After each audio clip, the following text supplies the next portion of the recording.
Welcome to She Coaches Coaches. I'm your host, Candy Motzek, and I'm going to help you find the clarity, confidence, and courage to become the coach that you are meant to be. If you're a new coach, or if you've always wanted to be a life coach, then this is the place for you. We're going to talk all about mindset and strategies and how to, because step by step only works when you have the clarity, courage, and confidence to take action. Let's get started. Hey everyone, and welcome to this week's episode of She Coaches Coaches. I am so pleased that you're here. We're in the middle of December 2024, and for lots of you at this time of the year, you're probably starting to do two things. First, you're starting to slow down and consider how you want to end the year and maybe take a little bit of quiet planning, and then also this question about what's next. So just sort of placing that in the space for you to consider, are you putting some time aside for planning and really considering what's next for you in your life and in your business? Got a really great guest. And he has been here before. This is his second time on the show. It was about 2 years ago was the last time. And so let me just introduce him again.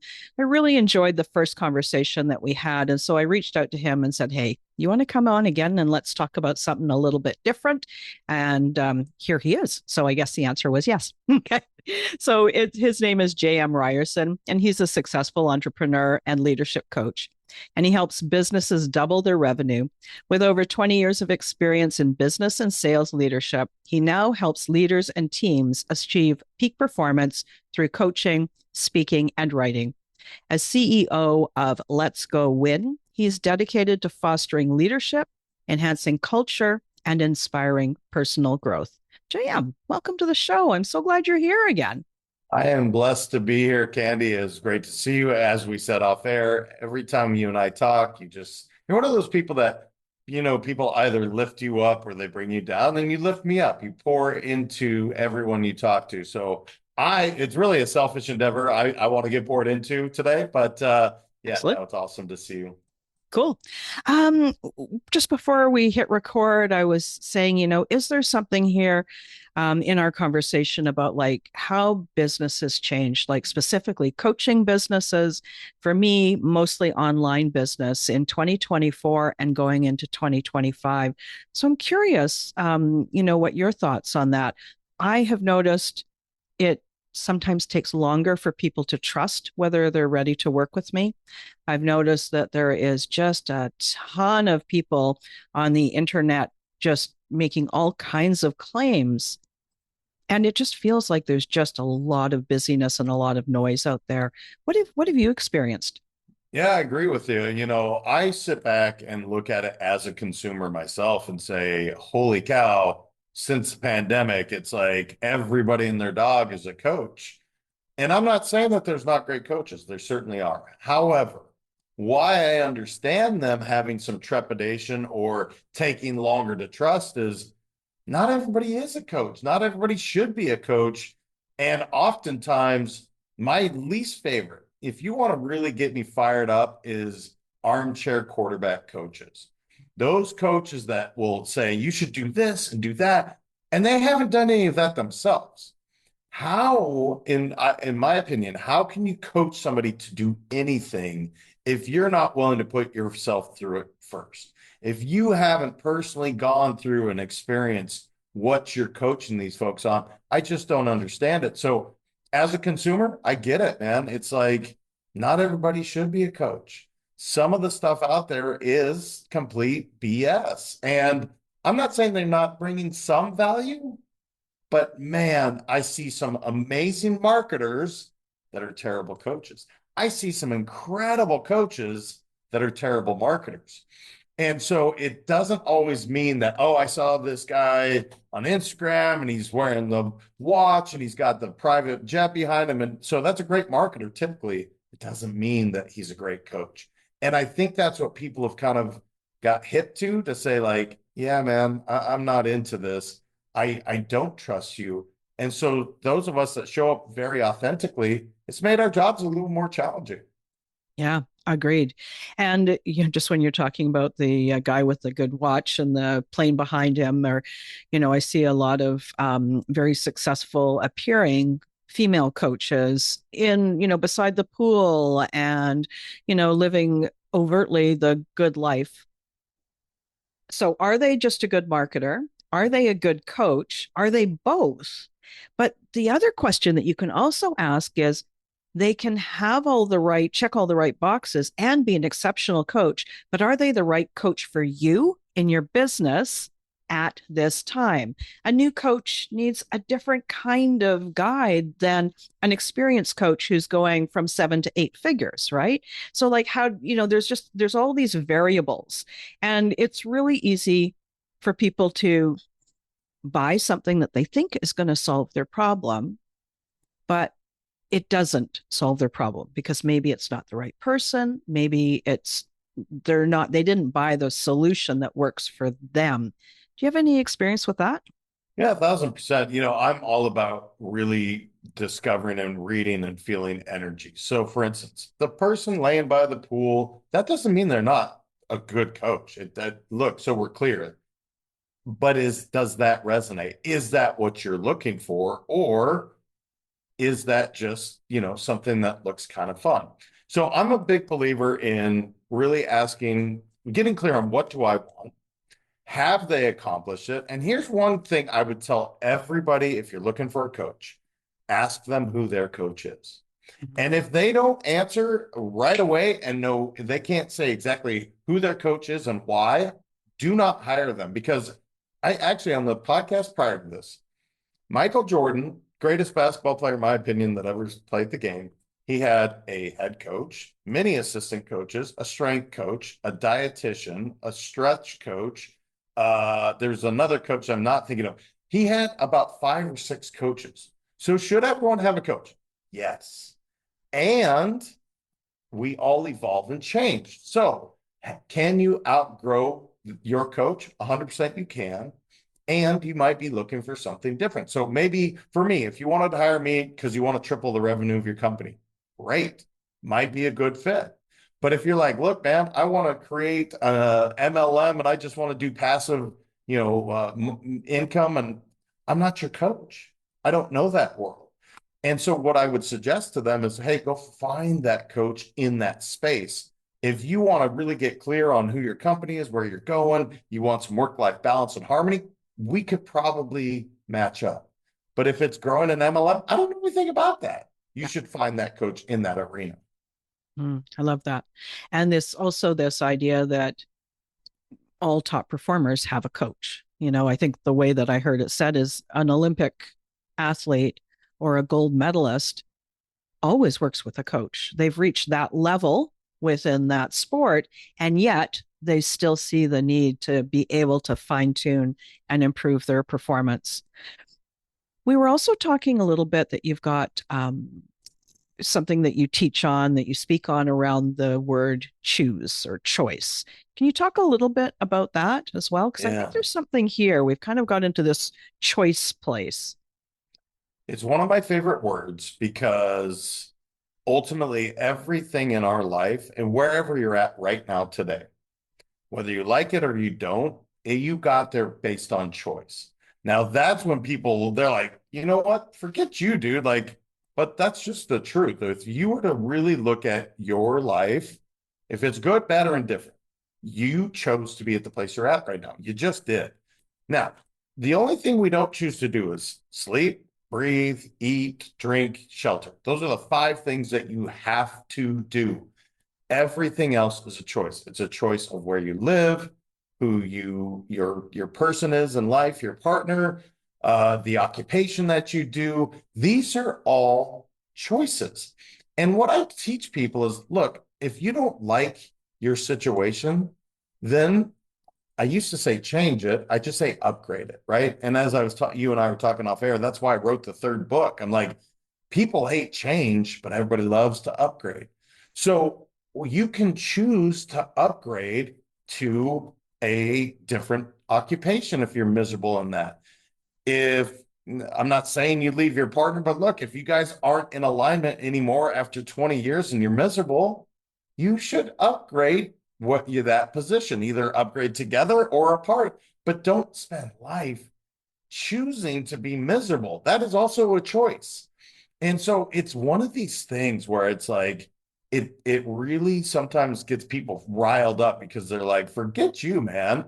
It's not a choice. Let me tell you my story. And then they go into the whole victim story. I'm like, look, I promise you, I have some bumps and bruises along the way too, if we want to compare notes. I don't, but we all have the story.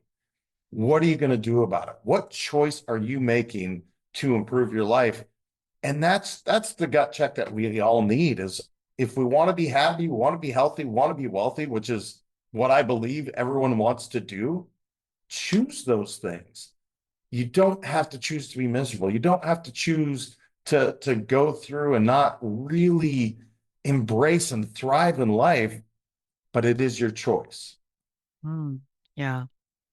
And when you're choosing, first, people sometimes have problems with choosing, but I really like your word of upgrade. When you decide to upgrade, you don't have to upgrade everything in your life. Like that can be kind of a scary thing, right? It can be like instead of going from version 1.0 to 5.0, maybe you want to go to version 2.0. You can just take a step and you can take a step in one area of your life, not in every area where you throw everything out and wonder what the heck happened, right?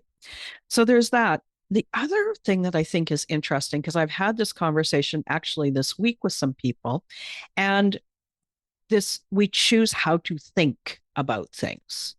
We choose how we choose to think about our situation.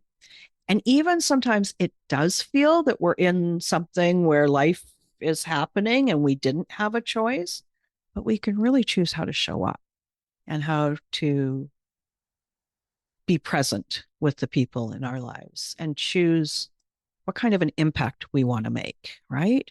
So when somebody decides they want to do an upgrade, where do you get them to start? Yeah, I love that you said don't do it all at one time. And the best example I could give is if you go to, let's just take the most famous Tony Robbins, okay? Let's just go to one of his events. And let's say for 3 days, you are just inundated with do this, this, this, this, and you got 7 pages or more of notes. Well, if you try and implement all seven, guess what? You will fail. It's a guarantee. And so you need to pick and choose. Again, there's that word again, 1 to 3 maximum things that you can really implement that are going to make your life that much better. Now, here's the great news. As James Clear talked about in Atomic Habits, we're going to stack those babies. So maybe I start to eat a little different and I start to move my body and I meditate. Cool. Those are 3 things. And as I do that, I'm starting to gain some momentum. But if I try to eat a little better, work out, meditate, do breath work, cold plunge, run 5 miles a day, like, look, that is just asking too much and your brain will literally shut down. Then we go back into our old habits. Now, the other thing I would say is if you're looking to upgrade, get clear on why. Mm, Why am I looking to upgrade?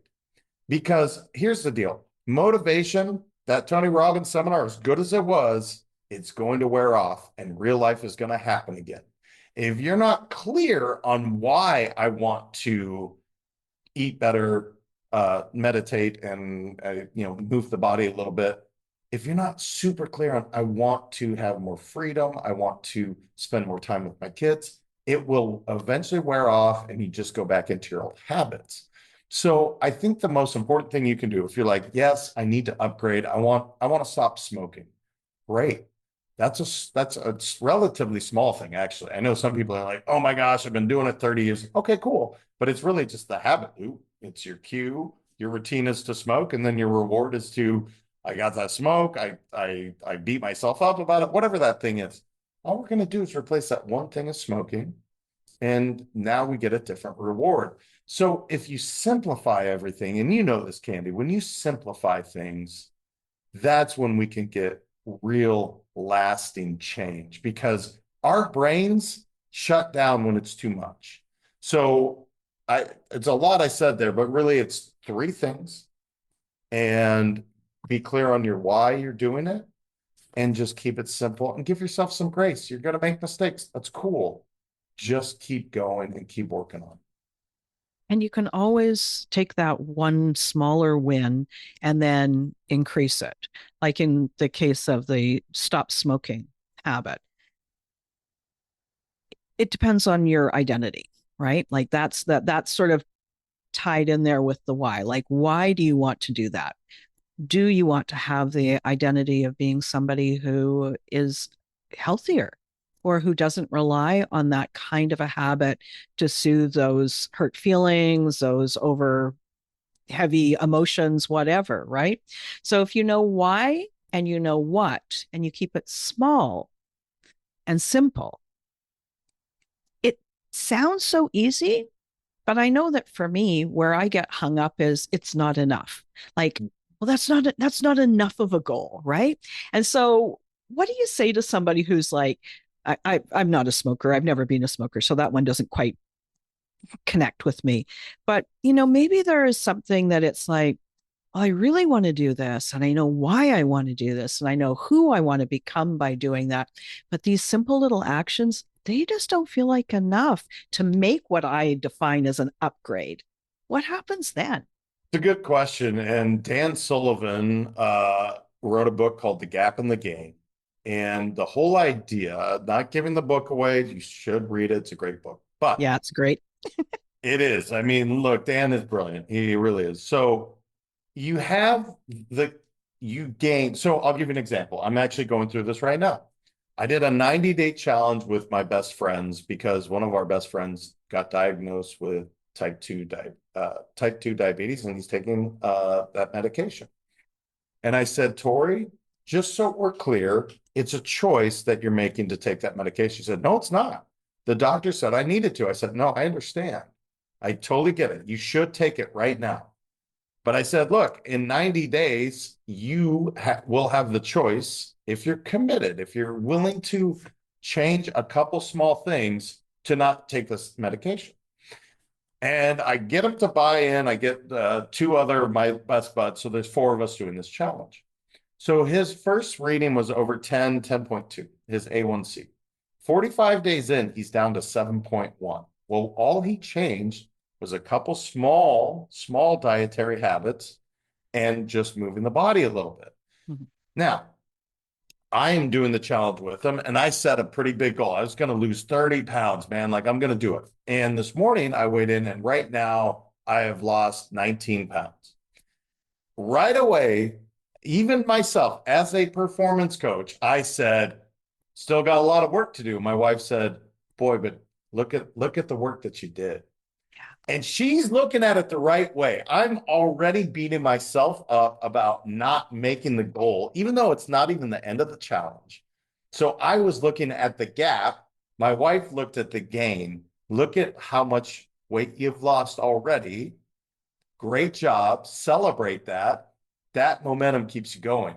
So it's funny, as a coach, my own wife is often my coach to say, look, JM, yes, you still have a gap there. Yes, you still have that 11 pounds to go, but focus on the gain. Yeah. Look at how good you've done. And I think if people can do that, just stop for a second and say, look at the great work I've done. There's always work more to be done. But guess what? It's not going to stop after 90 days. I'll keep doing it until I hit my goal. So anyway, it was a good reminder, and it literally happened this morning. And I'm chuckling as you're talking because I'm like, yep, I literally did that this morning. So that's the thing, is that there's this big secret in the coaching world, and that coaches are human.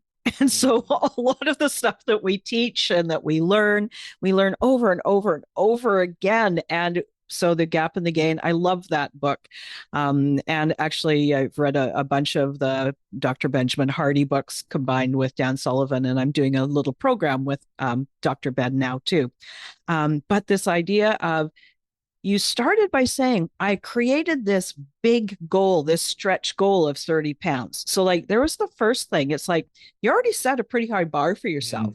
Mm-hmm. And then you looked at the gap instead of the gain. But then there's even another gain there, that 19 pounds in half of a 90-day challenge approximately is an amazing achievement. So there's a second gain that you maybe could still internalize this idea about, I set a pretty darn big stretch goal. Wow, that's pretty cool.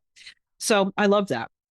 Well, and if I And yeah, might, I agree. Yeah, I here's the other agree. thing that's so funny. The why we started the challenge, if I go right back to what I said earlier, Yeah. the why was to get my buddy off diabetes medication. And by the way, he's more than halfway there. I believe at the end of 90 days, he will be off it. Even if I gained weight during the challenge, who gives a care?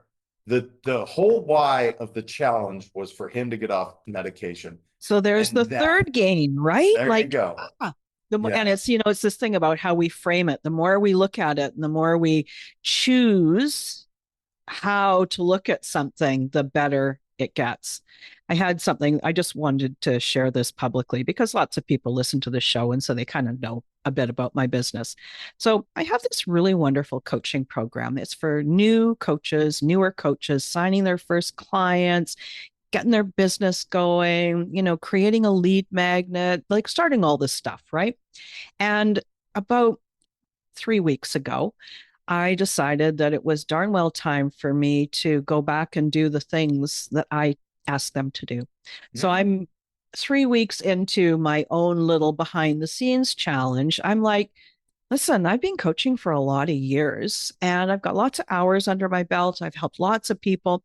I wonder how long it would take me to go and sign 10 private clients.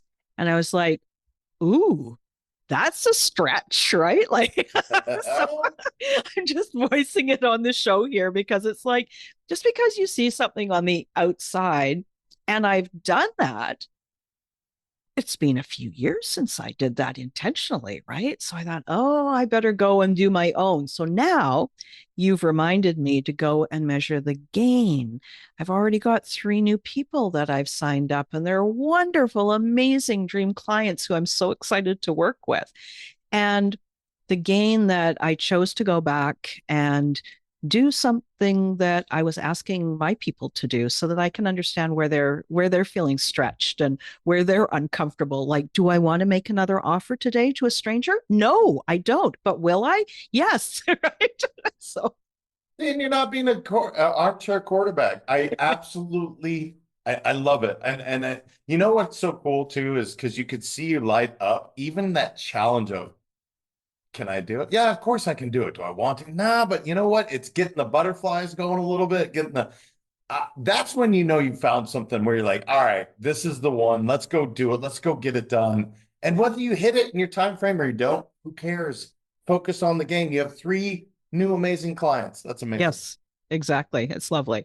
So for those clients, the new clients who are listening, you guys know who you are. And we're recording this in December 2024. So you can go back and listen and know that I'm thinking of you and that I appreciate having you appreciate having you in my world.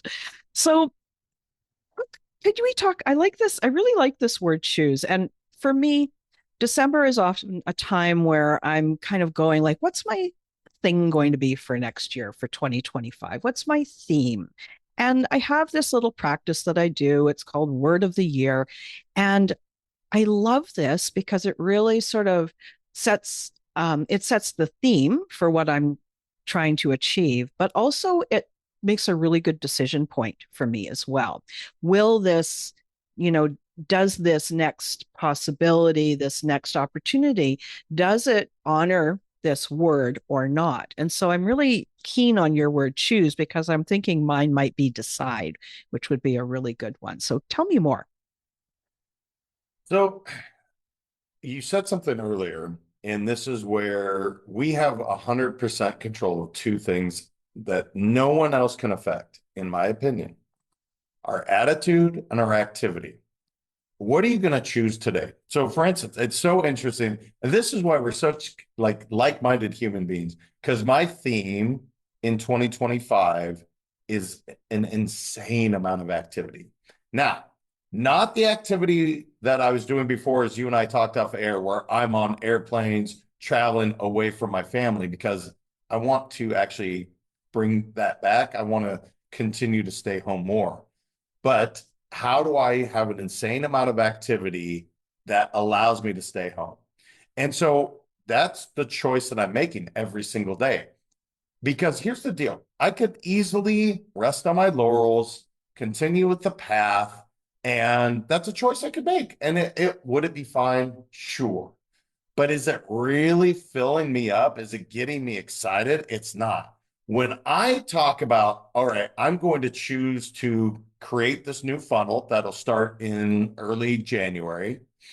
Then there's another funnel coming up at like 2 to 3 months after that. I don't need to do it. I'm choosing to do it because I'm really excited about the value that is going to be brought to them. And again, selfishly, as you know, Candy, we get so much back. Mm-hmm. And so it's this thing that we constantly do on a daily basis. We make small choices. But what I want people to realize is that you are not a victim ever. And I mean, I'm talking really bad things. Like when I lost my dad, I could easily tell you the woe is me story. I could tell you how painful that was. It was traumatic and the whole thing was awful. And I don't want that to happen to anyone. However, I get to choose how I honor his legacy. I get to choose how I react moving forward. Or I can choose to be a victim and wallow and tell everybody my painful story. And I just choose not to, because how is that serving me? How's that serving him? And I'm not saying it's easy, by the way. Everything we're talking about, Mm-hmm. I'm not suggesting that it's an easy thing to do. I'm saying that give yourself that power that you get to choose for you. So whether it's taking your health to the next level or having better relationships or building your business, make the choice and just give everything you got, celebrate those gains, and let's see what 2025 shakes out. I think it's going to be an awesome year because of this theme. So I love that you might do decide, and I'd love to hear how that goes. Yeah. Because it's very similar idea. I think like going to commit and decide. That's a real commitment. It's not interested. I'm committed to deciding. It's pretty cool. Yeah. And that sort of that word choose goes with commit, right? Like we can choose lots of things, but then we have to follow through. And when you're talking about this insane amount of activity, I think that this is one of the differentiators between business owners and coaches who succeed versus those who kind of, either fail, burn out and fail, or just kind of plunk along. And I believe that it's how many ideas do you have that you actually put into action, right? Like it's so great to have wonderful ideas, but then if you don't choose and you don't implement, you don't commit, it's not going to make any difference, right? So there's lots of people out there that really would love to have a business who haven't chosen to have it. And they come up with all these great ideas, but then they don't choose their program or their niche. And then they don't choose themselves on a daily basis to go and do stuff, right? It's a huge point, and I know this is where you support so many people you're coaching, and this is where my coaches and again my wife, she comes into play here. I am also, when I told my wife the theme, oh no, she's like, no, terrible idea, because I also can have shiny object syndrome because man, I can do all these things.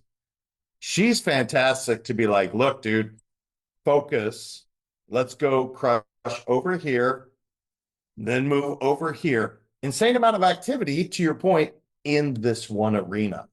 And then you can go build the next. Because the challenge I have, and I've known this forever, I will go and do all these projects at the same time. What the challenge is, or the problem is, I'm only giving 10% here, 10% there, 10% there. She's very good about saying, and she's very type A, we're going to crush 100% over here. Cool. Built it. Now that will kind of take its shape. Now we're going to choose to build the next funnel. So I think this is where this is so beautiful that you choose something, but then you also have your advocate, you have your accountability buddy saying, hey, remember that commitment that you chose? Let's see it to fruition. Let's keep going. And she's celebrating those wins with me, which is amazing. I love that.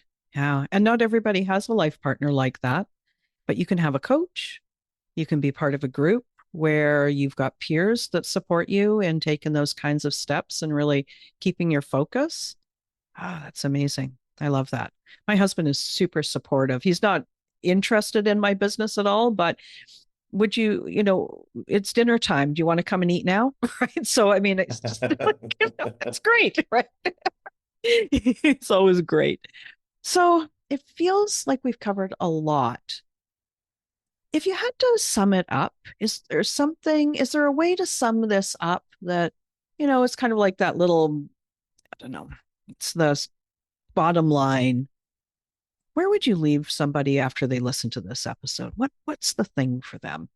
I liked what you said. At the end of the year, people start to reflect and start to have some introspection about how did we do? How did this year look? Give yourself that time and grace, by the way, on however your year went, and know that that was the choices that you made, wherever you're at, good, bad, or indifferent. Pat yourself on the back, beat yourself up for a little bit, whatever you want to do, it's fine for a moment. Then get clear on whatever you want to choose to do in 2025. Spend that quiet time to get clarity on that. Take the step to write it down and put it in your bathroom mirror. Mm-hmm. Now, if you do that, if you literally write it down and you put it in your bathroom mirror, whatever those goals are. So again, losing 30 pounds, starting the business, finding your life partner, sweating every day, enhancing my spiritual development, whatever your thing is, you're 80% more likely to do it if you have it in your bathroom mirror and you look at it every single day. That's what I would tell people to do. And then I know it's really basic and people are like, really, dude, that's it? Yeah. That's the beauty and the simplicity of doing that exercise is you wrote it down, you made it real, you put it up. So when the life happens and the country song plays where the car broke down and the girlfriend broke up with you and the dog died, guess what? You still didn't miss your goals or whatever you're looking to accomplish, because look, life's not getting any, we're not getting extended time. I want people to fulfill their dreams and go get it. And if they just spend a little introspection, write it down, you can do whatever you want to do in 2025. So that's what I would leave it with. And 100%. Yeah. I love talking to you, Candy. I could do it forever. Yeah. I love it too. That's so great. Yeah. And it's funny, like when we say, oh, I've heard that, put it on my bathroom mirror 100 times. Yeah, we've all heard it, and you're saying it because it works. And are you doing it? Right? I don't have mine on my bathroom mirror. I'm like, oh shoot, I better do that, right? So it's a great reminder. Just because we've heard it doesn't mean we've done it. And I think that sometimes those simpler things, the back to basics, that is just the way to go. I love it. Okay. So JM, we've talked about so much stuff. I would just love if you would share with us where people can find out more about what you do and how can they come into your world? How can they learn more about you? Awesome. Yeah, thank you. Let's go win.com. If you look it up, you'll see me. If you're sitting there and you're like, yeah, I want to double or triple my revenue, we may be a good fit. Like I said, I'm taking on one more this year. And if you're that business, let's see if we fit. I'm not taking everyone on, so I don't know. I would just say go to JM at letsgowin.com. You can email me there, or Let's Go Win. And there's lots of free resources. So Candy, thank you. Thank you for having me, being an amazing host as always. And just love to you and your family during this holiday. I hope you guys just have an incredible season together. Oh, thanks so much, JM. Really appreciated having you on the show. Thanks again for listening today. Please hop on over to Apple Podcasts and leave a review. Also, I would love to hear from you. Did something that I say resonate? What else would you like to learn about? Click the link in the player and leave a comment on the post. This is going to give me great ideas for future episodes so I can help you best. Join me again next week for more coaching, support, and teaching to help you become the confident coach you are meant to be.